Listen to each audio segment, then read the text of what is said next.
ಒಂದು ಅಧ್ಯಾತ್ಮ ವ್ಯಕ್ತಿಗಳ ಬಗ್ಗೆ, ಮಠಾಧೀಶರುಗಳ ಬಗ್ಗೆ, ಅಥವಾ ಒಬ್ಬರು ಸಂತರ ಬಗ್ಗೆ, ಇಲ್ಲ ಒಬ್ಬರು ತಪಸ್ವಿಗಳ ಬಗ್ಗೆ, ಅಥವಾ ಒಬ್ಬರು ಮಹಾಸಾಧಕರ ಬಗ್ಗೆ, ಸಾಹಿತಿಗಳ ಬಗ್ಗೆ, ಒಬ್ಬ ದೊಡ್ಡ ವ್ಯಕ್ತಿಗಳ ಬಗ್ಗೆ ಒಂದು ತಾತ್ಸಾರವಾಗಿ ಮಾತಾಡೋದು ಬಹಳ ದೊಡ್ಡ ತಪ್ಪು. ಕೆಲವರಿಗೆ ಅದೊಂದು ಅಭ್ಯಾಸ ಆಗಿಬಿಟ್ಟಿರ್ತದೆ.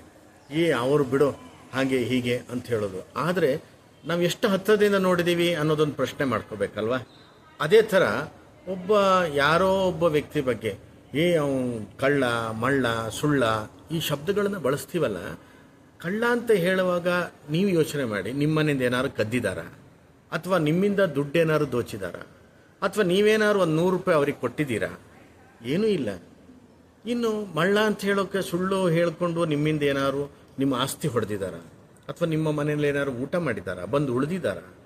ಏನೂ ಇಲ್ಲ. ಮತ್ತು ಯಾಕೆ ಈ ಅಪವಾದಗಳನ್ನು ಹೇಳ್ತೀವಿ ನಾವು ಅನ್ನೋದನ್ನು ಯೋಚನೆ ಮಾಡ್ಕೋಬೇಕಲ್ವ. ಸಾಮಾನ್ಯ ಇಲ್ಲ ಸ್ವಾಮಿ, ನಮ್ಗೆ ಯಾರೋ ಒಬ್ಬ ಅವ್ರಿಗೆ ಭಾರಿ ಬೇಕಾದವನು ಬಂದು ಹೇಳ್ದ, ಹಾಗಾಗಿ ಗೊತ್ತಾಯಿತು ಅಂತ. ಸಾಮಾನ್ಯವಾಗಿ ಒಂದು ಕಾಲೇಜಿಂದ ಒಬ್ಬರನ್ನ ಡಿಸ್ಮಿಸ್ ಮಾಡ್ತೀವಿ, ಅಥವಾ ಒಂದು ಸಂಸ್ಥೆಯಿಂದ ಒಬ್ಬರನ್ನ ಹೊರಗೆ ಹಾಕ್ತೀವಿ.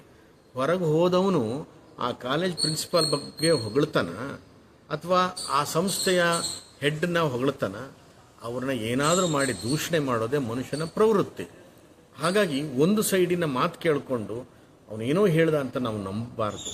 ಅದನ್ನೇ ಗಿಳಿಪಾಠ ಮಾಡಿ ಅದಕ್ಕೆ 4 ಸೇರಿಸಿ ಇನ್ನೊಬ್ಬರಿಗೆ ಹೇಳಬಾರ್ದು. ಹೇಳುವ ಮುಂಚೆ ನಾನು ಅವರು ಎಷ್ಟು ಸಾಂಗತ್ಯದಲ್ಲಿ ಇದ್ದೇವೆ, ಇಲ್ಲ ಹೆಚ್ಚಿಗೆ ದಿನದಲ್ಲಿ ಅವ್ರ ಜೊತೆನಲ್ಲಿ ಅರ್ಥಕೊಂಡಿದ್ದೀವ, ಇಲ್ಲ ನನಗಿಂತ ಅವ್ರ ವಿದ್ಯೆ ಜಾಸ್ತಿ ಇದೆಯಾ ಕಡಿಮೆ ಇದೆಯಾ ಅದು ಯೋಚನೆ ಮಾಡಬೇಕು.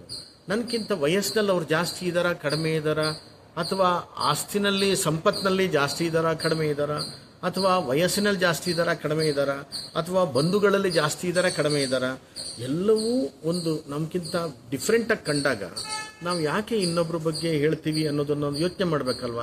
ಅದೇ ಥರದಲ್ಲಿ ಒಬ್ಬ ವ್ಯಕ್ತಿಯನ್ನು ದೂಷಣೆ ಮಾಡೋದಕ್ಕಿಂತ ಮುಂಚೆ ನಾವೆಷ್ಟು ಸರಿ ಇದ್ದೀವಿ, ನಮ್ಮ ಸತಿ ಸುತರು ಬಂಧು ಮಿತ್ರರೇ ನಮ್ಮ ಜೊತೆಗೆ ಸರಿ ಇಲ್ಲ ಅಂದಾಗ ನಾವು ಯಾಕೆ ಇನ್ನೊಬ್ಬರನ್ನ ದೂಷಣೆ ಮಾಡ್ತಾ ಇದ್ದೀವಿ? ನಮ್ಮದೇ ಎಲ್ಲೋ ತಪ್ಪು ಕಾಣ್ತಾ ಇದೆ ಅನ್ನುವಾಗ ಇನ್ನೊಬ್ರನ್ನ ಸರಿ ಇಲ್ಲ ಅಂತ ನಾವು ಹೆಂಗೆ ಹೇಳ್ತೀವಿ? ಇನ್ನೊಬ್ರನ್ನ ಕಳ್ಳರು ಅಂತ ಹೆಂಗೆ ಹೇಳ್ತೀವಿ? ಇನ್ನೊಬ್ರನ್ನ ಸುಳ್ಳರು ಅಂತ ಹೆಂಗೆ ಹೇಳ್ತೀವಿ?